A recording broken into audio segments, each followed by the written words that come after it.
কেইবাটাও দাবীৰে ৰাজ্যত তিনিদিনীয়াকৈ সদৌ অসম স্বাস্থ্য আৰু কাৰিকৰী কল্যাণ সন্থা আৰু NHM কৰ্মীৰ কৰ্মবিৰতি NHM কৰ্মচাৰীৰ চাকৰি নিয়মীয়াকৰণ সপ্তম দৰমহা আয়োগৰ ভিত্তিত দৰমহা প্ৰদানকে ধৰি কেইবাটাও দাবীত পালন কৰিছে কৰ্মবিৰতি গোলাঘাট চিৰাং শিলচৰ ওদালগুৰি গোৱালপাৰাকে ধৰি ৰাজ্যৰ কেইবাটাও প্ৰান্তত প্ৰতিবাদী কাৰ্যসূচী স্বাস্থ্যকৰ্মী আৰু NHM কৰ্মচাৰীৰ প্ৰতিবাদত অচল হৈ পৰিছে ৰাজ্যৰ স্বাস্থ্য সেৱা ৰাজ্যৰ বিভিন্ন প্ৰান্তত যেহেতু কৰ্মবিৰতি পালন কৰিছে কৰ্মচাৰীসকলে আৰু এই মুহূৰ্তত ওদালগুৰিত কেনেধৰণে NHM কৰ্মচাৰীসকলে কৰ্মবিৰতি পালন কৰিছিল তেওঁলোকৰ দাবীসমূহ কি আছিল এই সন্দৰ্ভত আমাক সবিশেষ জনাব মুছাদ্দিক হুছেইনে সমগ্ৰ ৰাজ্যজুৰি NHM কৰ্মীসকলে তেখেতসকলে আচলতে এই ধৰণে কৰ্মবিৰতি কৰিছে মই সামগ্ৰিকভাৱে ভিডিঅ' জাৰ্নেলিষ্ট বাবুৰিয়ানে দেখুৱাই আছে এয়া হৈছে আচলতে সদৌ অসম স্বাস্থ্য আৰু কাৰিকৰী কল্যাণ সন্থাৰ অৰ্থাৎ NHM এইসকল কৰ্মীয়ে স্বাস্থ্য বিভাগৰ পদত NHM কৰ্মী নিযুক্তি দিয়ক আৰু স্বাস্থ্য বিভাগৰ সমকামৰ সমদৰমহা দিয়ক আদি তেখেতসকলে দাবী লৈ সমগ্ৰ ৰাজ্যজুৰি তেখেতসকলে আচলতে এনেধৰণে কৰ্মবিৰতি পালন কৰিছে আৰু এইসকল বিশেষকৈ NHM কৰ্মীৰ কোনোবা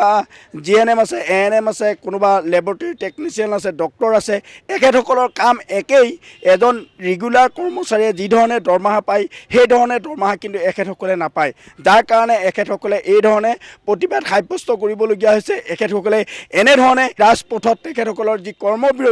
পালন কৰি এনেধৰণে ওলাই আহিবলগীয়া হৈছে আৰু তেনেকুৱা ক্ষেত্ৰত আচলতে ক'ব লাগিব 7 পে কমিশ্যনৰ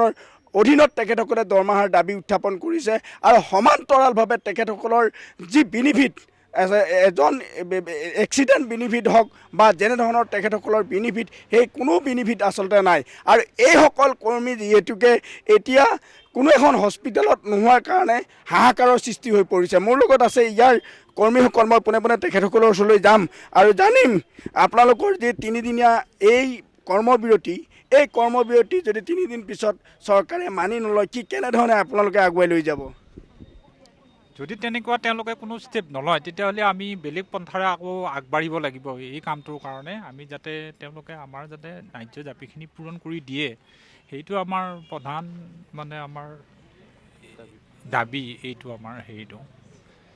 গোটেইকেইটা দাবী আমি গম পালোঁ এনেকৈ ৰাজপথত ওলাই আহিছে পৰৱৰ্তী পৰ্যায়ত যদি চৰকাৰে আপোনালোকৰ দাবী নামানে কি কৰিব কেনেধৰণে আগুৱাই লৈ যাব এই সংগ্ৰামখন আমি এনেদৰে তেওঁৰ ওচৰত দাবী জনাই থাকিম ভৱিষ্যতে আমি আকৌ ওলাই আহিবলৈ বাধ্য হ'ম নিশ্চিতভাৱে আৰু আছে মই এইসকল আনিম আৰু এখেতসকলৰ পৰা মই জানিম কি ক'ব এই মুহূৰ্তত আপোনালোকৰ দায়িত্ব আচলতে নতুনকৈ অশোক সিংহালে দায়িত্ব লৈছে এই মুহূৰ্তত আচলতে স্বাস্থ্য বিভাগ যথেষ্ট ডেভেলপ হোৱা বুলি তেখেতসকলে উত্থাপন কৰে কিন্তু আপোনালোক যি পাবলগীয়া যিখিনি সেইখিনিও কিন্তু আপোনালোকে বঞ্চিত হৈ থাকিবলগীয়া হৈছে কৰ্মৰ পৰা বিৰতি হৈ এই ধৰণে আপোনালোকে আজি ৰাজপথত বহিবলগীয়া হৈছে প্ৰতিবাদ কৰিবলগীয়া হৈছে কি ক'ব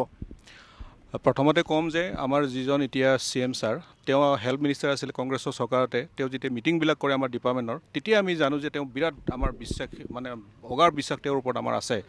এতিয়াও আছে আমাৰ কিন্তু শেহতীয়াভাৱে কি হৈছে 2014 চনতে যিটো আমাক প্ৰতিশ্ৰুতি দিছিলে তেওঁ নিজে নিজ মুখেৰে দিছিলে আপোনালোকৰ চেনেলবিলাকতে বাজিছিলে কিন্তু সেই প্ৰতিশ্ৰুতিৰ বিপৰীতে একো কাৰ্য হাতত লোৱা আমি আজিলৈকে দেখা নাপালোঁ আৰু আপুনি চাব আপোনাৰ ৰেগুলাৰবিলাকে 90,000 দৰমহা পায় আৰু আমাৰ ইয়াতে যিবিলাক বহি আছে নাৰ্ছ বাইদেউবিলাকে তেওঁবিলাকে 30,000 হেৰিটোকে দেওনাটোকে চুবলৈ পৰা নাই এতিয়ালৈকে সেইটোতো বাদেই দিয়ক আনাদাৰ কণ্ট্ৰেকচুৱেলবিলাক আছে যিবিলাক বেলেগ ডিপাৰ্টমেণ্টত আছে সেই আনাদাৰ কণ্ট্ৰেকচুৱেলবিলাকে 70,000 80,000 দৰমহা পায় সিহঁতে কি হেল্থৰ মানুহকেইটাতকৈ বেছিকৈ কাম কৰিছে নেকি আজি ক'ভিড যুঁজাৰু বুলি কৈ পেলাই ইটিকিং কৰা নিচিনা হোৱা নাইনে গতিকে এইবিলাকৰ কাৰণে আমাৰ সমকামৰ মৰ্যাদা আমাক দিবই লাগিব আৰু যদি মুছাদ্দিক হুছেইন আপোনাক এই মুহূৰ্তত ধন্যবাদ জ্ঞাপন কৰিছোঁ